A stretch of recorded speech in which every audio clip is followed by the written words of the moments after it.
தானியங்கள் இருக்கும், சில பேர் இடத்துல தானியமே இருக்காது, சில பேர் இடத்துல கொஞ்சம் இருக்கும். இப்படி இருக்கக்கூடிய இந்த உணவு தானியத்தெல்லாம் ஒன்று சேர்த்து விட்டு அந்த தானியத்தை இருக்கக்கூடிய அனைவரும் சரி பங்காக பங்கிட்டுக் கொள்வார்கள். எப்படி அழகான பண்பு பாருங்க.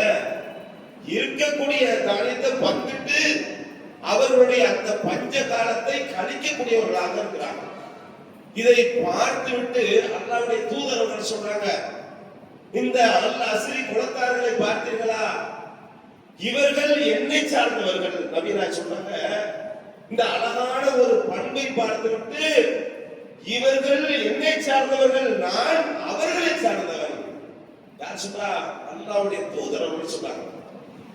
இஸ்லாத்தை ஏற்று சில காலங்களில் அவருடைய பண்பை பற்றி சிலாகித்து சொல்றாங்க. சொன்னா அவருடைய வாழ்வு எவ்வளவு அழகான பண்பு. இதை ஒப்பிட்டு பார்க்கும்போது நம்ம இடத்துல அப்படிப்பட்ட பண்பு இருக்கா? நம்முடைய வீட்டுக்கு அருகாமையில் இருப்பாங்க, சரியா கூட நல்ல ஆடைகள் இல்லாதவங்களாக இருப்பாங்க, வறுமையிலும் வறுமையாக வாழக்கூடியவர்களாக இருப்பாங்க, ஓரிரை கொள்கையை ஏற்றுக்கொண்டவர்களாக இருப்பாங்க, நீயும் நானும் சகோதரன் என்று சொல்லுவாங்க. அவர்களுக்கு ஒரு பிரச்சனை வந்துட்டா நாம கண்டும் காணாமலும் செல்லக்கூடியவர்களாக இருக்கணும். யாராவது நம்ம இடத்துல சொல்றாங்க, ரொம்ப சிரமத்தில் இருக்காரு பாய், உடல் நோய் வாய்ப்பட்டு கடும் உன்னதத்தில் உள்ள மத்தியில் இருக்கிறாரு, கொஞ்சம் ஏதாவது உதவி செய்வோங்கிறது பழைய பகையெல்லாம் சொல்லுவான். என்ன சொல்லுவான்? ஒரு நேரத்துல காசு இருக்கும்போது என்ன ஆட்டம் போட்டான் தெரியுமா, அவன் நிலை எப்படி இருந்துச்சு தெரியுமா, அதெல்லாம் விடுப்பா. அல்லாஹ்வுக்காக சகித்துக் கொண்டு நிறந்து கலந்து அவருக்காக உதவி செய்யக்கூடியவனாக அல்லாஹ் நமக்கு உதவி செய்யக்கூடியவனாக இருக்கும். நாம் அவருடைய பிரச்சனையை எடுத்துக்கொண்டு உதவும் பொழுது நம்முடைய பிரச்சனையை அல்லாஹ் ஏற்றுக்கொண்டு உதவி செய்வனாக இருப்பான. அப்படியாப்பட்ட எண்ணங்களை கொண்டவர்களாக நாம் இருக்கிறோமா? இதைத்தான் அல்லாஹ்வுடைய தூதர் அவர்கள் சொல்றாங்க. இந்த சிறந்த நற்குணத்தை அவர்கள் எப்படி சொன்னாங்க? என்னை சார்ந்தவர்கள், நான் அவரை சார்ந்தவன். சிந்தித்து பார்க்கிறோம். இது மட்டும் இல்லாம பனு சலாமாங்கிற கூட்டத்தார் இவங்க என்ன செய்றாங்க? அல்லாஹ்வுடைய தூதர் அவர்கள் ஒரு முறை மக்களிடத்துல உபதேசம் பண்றாங்க. அப்படி உபதேசம் பண்ணும் பொழுது யாரெல்லாம் தொழுகையில இமாம் தக்பீர் கட்டும்போது தக்பீர் தஹ்லீமான்னா தெரியுமா அப்படின்னு கேட்கிறாங்க. அப்ப நபி தோழர்கள் யார சொல்றா? தக்பீர் தஹ்லீமான்னா என்ன யார சொல்றா? அப்ப அல்லாஹ்வுடைய தூதர்கள் சொல்றாங்க, யாரெல்லாம் இமாம் தக்பீர் கட்டும் பொழுது வந்து அந்த தக்பீரை நிறைவு செய்யறாங்க, வந்து அவரும் அதே நேரத்தில் வந்து முன் சஃபர் நின்று தக்பீர் கட்டுறாங்களே, இதுதான் தக்பீர் தஹ்லீமா. பேசக்கூடிய நானாக இருந்தாலும் கேட்கக்கூடிய நம்மள யாராக இருந்தாலும் இதை அடையக்கூடியவர்களாக நாம் இருக்கின்றோமா? இதனுடைய நன்மையை பற்றி நாம் அறிந்தவர்களாக இருக்கிறோமா? அல்லாஹ்வுடைய தூதர் அவர்கள் சொல்றாங்க, தக்பீர் தஹ்லீமாவுடைய நன்மையை பற்றி எடுத்து சொன்ன உடனே தன்னுடைய தூரத்தில் இருக்கக்கூடிய வீடுகள் எல்லாம் காலி செய்துவிட்டு பள்ளிக்கு அருகாமையில் வந்து குடியமரக்கூடியவர்களாக அந்த பனு சலாமா கூட்டத்தார் இருக்கிறாங்க. என்ன காரணம்? இந்த தக்பீர் தஹ்லீமாவுடைய நன்மையை நாம் பெற முடியலையே. நம்முடைய வீடு நெடுந்தூரத்தில் இருக்குது. அப்போ நாம முன்சபரே முதலாவதாக வந்து தக்பீர்ல கலந்து கொண்டு அந்த நன்மையை பெற வேண்டும் என்ற நோக்கத்துல வீடையே காலி செய்துட்டு வாரன்னு சொன்னா எந்த அளவுக்கு அந்த தொழுகையிலும் நன்மையிலும் இறையச்சத்திலும் உறுதி மிக்கவர்களாக இந்த பனு சலாமா கூட்டத்தார் இருப்பாங்க. நாம என்ன நினைக்கிறோம்? முதலாவது ரக்காயத்து அசத்து நீண்ட நேரம் ஓதுவாங்க, இன்னும் நாம தக்பீர் நம்ம ஒளிச்சுவது கூட அதுக்கப்புறம் தான் தயாராகும். இது நம்மை ஒப்பிட்டு பார்க்கும்போது இந்த நிலையில் நாம் பின்தங்கியவர்களாக இருக்கிறோம். எப்படி ஆர்வமாக இருக்க வேண்டும் இபாதத் விஷயத்தில் நபி தோழர்கள் எந்த அளவுக்கு ஆர்வமாக இருந்தாங்க?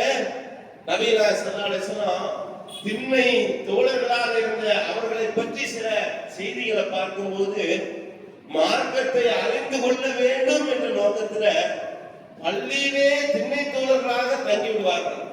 பகல் நேரத்துல விறகுகளை சேகரித்து அதை விற்று தன்னுடைய உணவுக்காக வைத்துக் கொண்டு மற்றதை அல்லாஹ்வுடைய பாதையில் தர்மம் செய்யக்கூடியவர்களாக இருப்பாங்க. யாரு? அந்த திண்ணை தோழர்கள். சில நேரம் பஜனுடைய அந்த தொழுகையில தக்பீரை கட்டி தொழுதுகின்ற நிலையிலேயே சில நபித்தோழர்கள் மயக்கமுற்று விழுந்து விடுவார்கள். எந்த அளவுக்கு தொழுகையிலும் விவாதத்திலும் ஆர்வம் உள்ளவர்களாக இந்த நபித்தோழர்கள் இருந்தாங்க. இது மட்டும் இல்லாம இந்த நபிநாயகத்தோடு வாழ்ந்தவர்கள் தானம் தர்மம் செய்வதில் எந்த அளவுக்கு கவனமாக இருந்தாங்க தெரியுமா? இதுல சாதிபுனு அபி வக்காஸ் ரலியல்லாஹு அவர்கள், இவர்களை பற்றி ஏராளமான செய்திகள் இருந்தாலும் தர்மத்தை பற்றி சொல்லும் போது நாம பின்தங்கியவர்களாக இருக்கிறோம். ஆனா இந்த சாதிபுனு அபி வக்காஸ் ரலியல்லாஹு அவர்களிடத்துல ஒரு கிராமவாசியை நபி நாயகம் அனுப்பி வைக்கிறாங்க. எதற்குன்னு சொன்னா, அல்லாஹ்வுடைய தூதரிடத்துல வந்து ஏதேனும் உதவி செய்யணும்னு ஒரு கிராமவாசி ரொம்ப வறுமையில் இருக்கக்கூடிய அந்த நபர் வந்து கேட்கிறார்.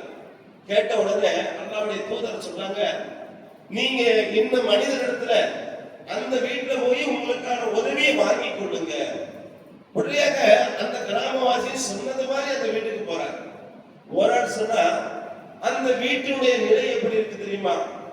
விளக்குகள் கூட எரியாத நிலையில் அந்த நபித்தோருடைய வீடு இருக்கு. உண்மையிலேயே நாம பள்ளிவாசலுக்காகவோ ஏதோ ஒரு நல்ல காரியத்துக்காகவோ நண்பனை வேண்டி போறோம்னு வைக்கல, எப்படி இருக்கும்? அந்த பிரம்மாண்டமான வீட்டை தேர்ந்தெடுப்போம். ஊரிலேயே மிகச்சிறந்த செல்வந்தரை யாரும் தேர்ந்தெடுப்போம். அப்படியாப்பட்ட வீடை நோக்கி நாம என்ன செய்வோம்? அந்த நண்பனைக்காக வேண்டி போவோம். ஆனா இவர் போகும்போது அந்த வீடு எப்படி இருக்கு? விளக்கு கூட எரியல. இவர் எண்ணிக்கொள்ளுதார், விளக்கு கூட எரியாத இந்த வீட்டுல என்ன உதவி கிடைக்க போகுதுங்கிற எண்ணத்துல இந்த கிராமவாசி போய் நிற்கிறார். உள்ள இருந்து சத்தம் கொடுக்கிறார், சலாம் கொடுக்கிறாரு. பதில் சலாமோடு சாதிபுனம் அபி வக்காஸ் ரலியல்லாஹு வெளியே வரார். வந்த உடனே என்ன வேணும்னு கேட்கிறார்.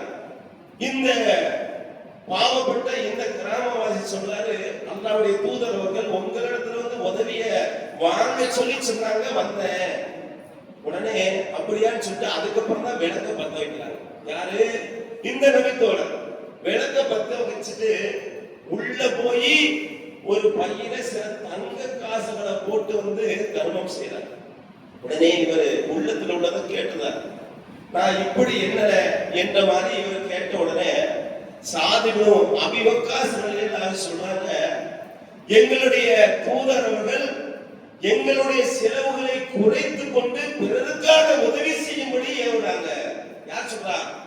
அந்த நபித்தோழர் அழகான முறையில் அல்லாஹ்வுடைய தூதர் சொன்ன உபதேசத்தை சொல்றாங்க. நாம ஒப்பிட்டு பார்ப்போமே, நம்முடைய நிலை அப்படி இருக்கிறா? உதவி கேட்டு நாம போகும்போது அவங்க எப்படி பார்க்கிறாங்க? நம்முடைய நிலை யாருக்காக வேண்டி கேட்க நாம அல்லாஹ்வுடைய பாதையில நன்மையை ஏவி தீமையை தடுக்கக்கூடிய விஷயத்துக்காக நாம ஒரு நன்கொடை கேட்டு போகும் பொழுது அந்த தர்மம் செய்வதற்கு பதிலாக இவருடைய எண்ணங்கள் எப்படி இருக்கு? அல்லாஹ்வுடைய தூதர்கள் எப்படியாப்பட்ட வழியை காமித்திருக்காங்க? நம்முடைய பகட்டு வாழ்வுக்காக நாம எந்த அளவுக்கு வீண்விரயம் செய்யக்கூடியவர்களாக இருக்கிறோம்? ஹஜ்ஜினுடைய மாதத்தை அடைய இருக்கிறோம். அதற்காக பக்ரீத் கிடான்னு சொல்லி இன்னும் சில வாரங்கள் மாதங்கள் இருக்கும்போது இப்பவே நல்ல ஆடு யாரும் பார்க்காத அளவுக்கு பிரமாண்டமான ஒரு ஆட்டை பிடிக்கணும். அதை ஒரு மாசத்துக்கு முன்னாடியே வாங்கணும். 4 தடவை சுத்தி வந்து என்னை விட பெரிய ஆடு யார் வாங்கணும்னு பெருமை பாராட்டக்கூடியவர்களாக நாம இருக்கிறோமே. நம்முடைய அமல் அல்லாஹ்வை திருப்திப்படுத்துவதற்காக தானே சிந்தித்து பார்க்கணும். இந்த நபித்தோருடைய வாழ்க்கை வரலாறுகள்ல எப்படி வாழ வேண்டும் என்ற வாழ்க்கை தத்துவத்தை அல்லாஹ்வுடைய தூதர்கள் முன்மாதிரியாக வாழ்ந்துவிட்டு சென்றிருக்காங்க. அதன் அடிப்படையில நபித்தோழர்களும் வாழ்ந்தாங்க. நாமும் இதை போல வாழ்ந்து நல்ல அடியார்களாக வாழ்ந்து மரணிக்கக்கூடிய பாக்கியத்தை அல்லாஹ் ரப்பல் ஆலமீன் தந்துள்ள வேண்டும் என்று பிரார்த்தித்தவனாக எனது இந்த உரையை நிறைவு செய்கிறேன். வாகிதாவானா அல்ஹம்துலில்லாஹி ரப்பில் ஆலமீன். அஸ்ஸலாமு அலைக்கும் வரஹ்மத்துல்லாஹி வபரகாத்துஹு.